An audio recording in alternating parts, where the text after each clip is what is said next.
दोस्तों अभी आप मेरे पीछे जो देख रहे हैं ब्रिज, ये देवरावा बाबा अपने खुद हाथों। दोस्तों नमस्कार दोस्तों, इस वक्त हम पहुंच चुके हैं दोस्तों विश्व की प्रसिद्ध महासंत देवरावा बाबा की तपोभूमि पे। और मेरे पीछे देख सकते हैं दोस्तों, यही वो जगह है जहाँ देवरावा बाबा मचान बना कर रहते थे और तमाम देश विदेश से लोग, विश्व के कोने कोने से लोग देवरावा बाबा के दर्शन के लिए आते थे। तो चलिए जानते हैं इसका इतिहास देवरावा बाबा की तपोभूमि का। तो बने रहिए वीडियो क्लास तक। यहाँ पे संत जी मौजूद हैं जो हम लोग जानेंगे देवरावा बाबा के जीवन के बारे में। वो कितना साल जिए थे, बहुत सारे महापुरुष उनसे मिलने के लिए आते थे। तो बाबा जी से हम ऑलरेडी इनसे परिचय हम हो चुके हैं। तो बाबा जी, आप जो देवरावा बाबा हैं उनके बारे में थोड़ा हमारे दर्शकों को बताइए कि इनके जीवन के बारे में बहुत कुछ सुनने को मिलता है, बहुत दूर दूर से लोग आते भी थे। पूज्य श्री देवरावा बाबा के संदर्भ में जो आप पूछना चाहते हो बेटा, तो देवरावा सिद्ध योगी थे, सिद्ध संत के सिद्ध जना निष्पन्नो निर्णय असोति सिद्धांत। सिद्ध योगियों के मुख से जो निकलता है वही सत्य होता है, वही यथार्थ होता है। जहाँ तक देवरावा के बारे में जीवनी पूछ रहे हो, तो देवरावा बाबा योगी थे और योगी पर प्राणवायु पर उनको विजय प्राप्त था। भगवान शंकर माता पार्वती से कहते, हे देवी कुंभक सिद्धे किम न सिद्ध्यति। जिस योगी का कुंभक सिद्ध हो जाता है उसको संसार में कोई दुर्लभ नहीं होता है। अतः अंगूठे से पृथ्वी को दबाता है तो धरती दबने लगती है। कहने का अभिप्राय कि वह योगी आकाशगामी होता है। भाव के ऊपर विजय प्राप्त करने के पश्चात वह लघु शरीर को कर लेता है, सूक्ष्म कर लेता है, तथा का नाम से वह लघु और सूक्ष्म कर करके आकाशगामी हो जाता है। अतः जिसको प्राण वायु पर विजय हो गया, उसके जीने का जो समर्थ होता है वह अनिश्चित काल तक अब जीवन यापन करता है।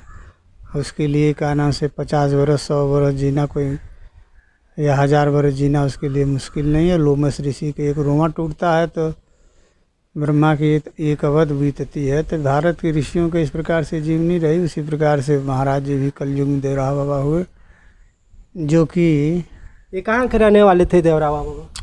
देवरावा बेटा जल से इनका प्राकट हुआ है। अच्छा, जल से प्राकट हुआ है। अच्छा, ऐसे कुछ लोग भ्रांतियां हैं, अटपटांग बताते हैं जीवनी के बारे में, लेकिन उन मूर्खों को सम्यक प्रकार से ज्ञान नहीं। बाबा अपने मुख से कहते थे कि बच्चा मेरा प्राकट्य जल से हुआ है, मेरा जो ईश्वर लीन अवस्था है। अतः महाराज जी अपने मुखारबिंद से ऐसा अपने संदर्भ में व्यक्त करते थे। बाबा कई जगह कई नामों से जाने जाते हैं। वैष्णो देवी भी दीर्घकाल तक तपस्या किए हैं, जहाँ जलेश्वर बाबा के नाम से जाने जाते हैं। राम के काल में वैष्णो देवी के यहाँ तप किए हैं, जहाँ भगवती का दर्शन हुआ है। बाबा के कृपा से भगवती निर्देशित की है, माँ वैष्णवी कुछ मांगो। बाबा ने ही मांगा मत, तुम्हारे स्थान पर वहाँ पहले अंडमन चढ़ता था, खस्सी भेड़ा आदि भी चढ़ता था, कुल अक्षभक चढ़ता था। तो बाबा ने कहा हमारे दरबार में सात्विक प्रकार तेरी अर्चना हो तथा तुम्हारे हाथ का खींचड़ ग्रहण करूँगा। तथा वैष्णवी दीक्षा बाबा माता जी को प्रदान किया। तब से वैष्णवी नाम से ख्याति हुआ। इस प्रकार से जलेश्वर बाबा के नाम से जाने जाते हैं। उसी प्रकार से अमरकंटक के जंगलों में अमर हवा बाबा के नाम से जाने जाते हैं। वहाँ काफ़ी दीर्घ काल तक नर्मदा के बीच में तप किए हैं, जहाँ चारों तरफ से का नाम से हिंसक जीवात्माएं घेरे हुए हैं। बीच में बाबा का नाम से तप में संलग्न है। नर्मदा नदी कहाँ पे है? नर्मदा तट वो है आपके का नाम से अमरकंटक में पड़ती हैं। अच्छा अच्छा, अमरकंटक यानी कि ये भ्रमण भी करते रहते थे।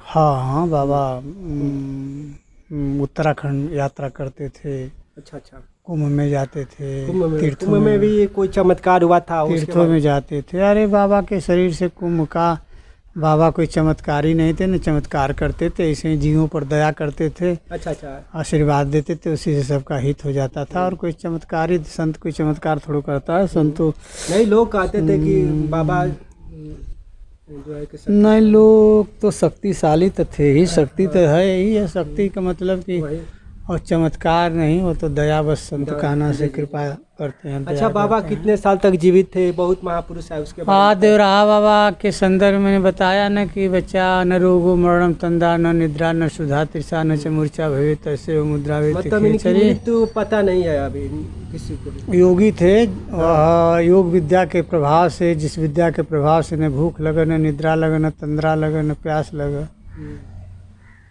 उस विद्याओं को ज्ञाता थे महाराज जी। तक्ष के नापि द्रष्टव्यम विषम तरस्य न सरपति, ऐसी विद्या के प्रभाव से जिसे सर्प भी काटे तो उसको डस न असर न होगा, सा विद्या कथते खेचरी। जिस विद्या अच्छा यहाँ पे कौन कौन आए थे मिलने के लिए बाबा जी से? जो भी मिलने के बच्चा तो देश के जितने अटल बिहारी से लेकर के तुम्हारे अशोक सिंघल से लेकर के मुरली मनोहर जोशी से लेकर इंदिरा गांधी भी आए थे क्या?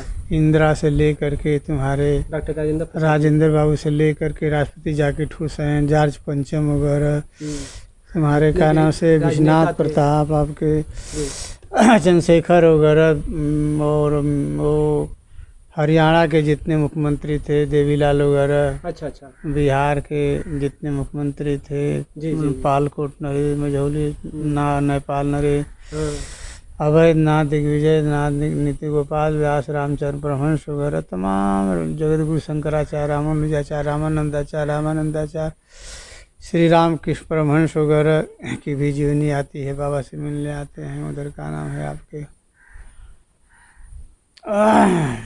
गायत्री परिवार के जो हैं आपके क्या नाम है, श्री राम शर्मा वगैरह सभी आते थे, महापुरुष थे, उनके बारे में जो कहा जा सकता। और यहाँ पे जो है कि बाबा कहाँ रहते थे?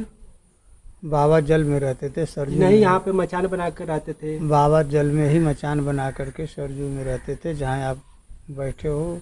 कालांतर में सरजू बहती थी, सरजू में मचान था, नौका से जनता दर्शन वर्शन करने वाली थी, रोड बात का बना। अच्छा यहाँ आप जो हैं कि कौन थे आप? हैं संत यहाँ के? हाँ, हम यहाँ के सेवक हैं, देवराहा के चरणों के सेवक हैं, श्याम सुंदर नाम से जाने जाते हैं। जहाँ हैं आप, कालांतर में नदी था, सरजू माँ बहती थी, सरजू के बीच में ही मचान बना करके बाबा रहते थे। नौका से यात्री आते थे, उसी प्रकार से काशी में भी 80 के सामने गंगा में पोरसा भर जल में मंच बना करके वहाँ भी दर्शन देते थे। अच्छा अच्छा, ऐसे ही इलाहाबाद देते थे, ऐसे मथुरा देते थे, ऐसे हरिद्वार देते थे महाराज, जहाँ भी रहते थे जल में ही रहते। और यहाँ पे जो वृक्ष है वो कौन सा वृक्ष है? फल वृक्ष है, जिसके दर्शन से बाबा के हाथ लगाया गया है। अच्छा, बाबा जी लगाए थे खुद? हाँ हाँ, जिसके दर्शन से क्या नाम से इच्छाओं की पूर्ति हो, जिसके दर्शन से कामनाओं की पूर्ति हो, इसे कल वृक्ष कहते हैं, देव वृक्ष कहते हैं। हाँ, बहुत देखिए, हनुमान जी अपने आप प्रकट हुए हैं। अच्छा, हनुमान जी अपने आप प्रकट हुए? हाँ हाँ, देखा है। और यहाँ पे देख सकते हैं, यही वो जगह है जहाँ पे देवरावा बाबा मचान बना करके रहते थे। तो दोस्तों यहाँ पे कुछ लोग आए हुए हैं दर्शन करने के लिए देवरावा बाबा मंदिर। तो भैया आपका नाम क्या पड़ेगा? मेरा नाम गौरव है जी। काफ़ी प्रचलित स्थान है, सिद्धपीठ है एक तरीके से जी। काफ़ी खूबसूरत जगह है जी। आप कहाँ से आए हैं? गोरखपुर से। गोरखपुर से आए हैं, तो पहली बार आ रहे हैं क्या आप? जी, पहली बार आ रहा हूँ। कैसा लग रहा है आपको? काफ़ी अच्छा लग रहा है यहाँ पे। एक और भैया है यहाँ पे, और देख सकते हैं अभी कुछ बोलना है। यहाँ पे आए हैं, वृंदावन से आए हैं आप ना? वृंदावन से आए हैं, बाबा जी हैं, संत जी, तो देख सकते हैं। और यहाँ पे जो कल्प वृक्ष है वो भी हम दिखा देते हैं, जो कि देवरावा बाबा खुद स्वयं लगाए थे। और अभी हम अभी आप मेरे पीछे जो देख रहे हैं वृक्ष, ये देवरावा बाबा अपने खुद हाथों से लगाए थे। ये कल्प वृक्ष है, और जो कि हनुमान जी प्रकट हुए थे यहाँ पे, देख सकते हैं दोस्तों, और दर्शन दिए थे साक्षात देवरावा बाबा जी को, जैसा कि यहाँ के बाबा जी बताए हैं। और यहाँ पे देखिए दर्शन करने के लिए भैया आए हैं, और आइए आपको दिखाते हैं दोस्तों यहाँ का आसपास का सीन। और कैसा लग रहा है यहाँ दर्शन करके? आप यहाँ दर्शन करके मैं तो वसीभूत हो गया हूँ सर, मैं क्या बताऊँ, मतलब जी, एकदम साक्षात हनुमान जी का दर्शन, हनुमान जी का दर्शन हो रहा है। और ये कल्पवृक्ष जी बताते हैं लोग कि बहुत स्वयं देवरावा बाबा ने लगाए हैं, संत जी। देवरावा बाबा जी ने लगाए थे जी और उन्हें यह दर्शन दे दिए थे हनुमान जी ने। जी।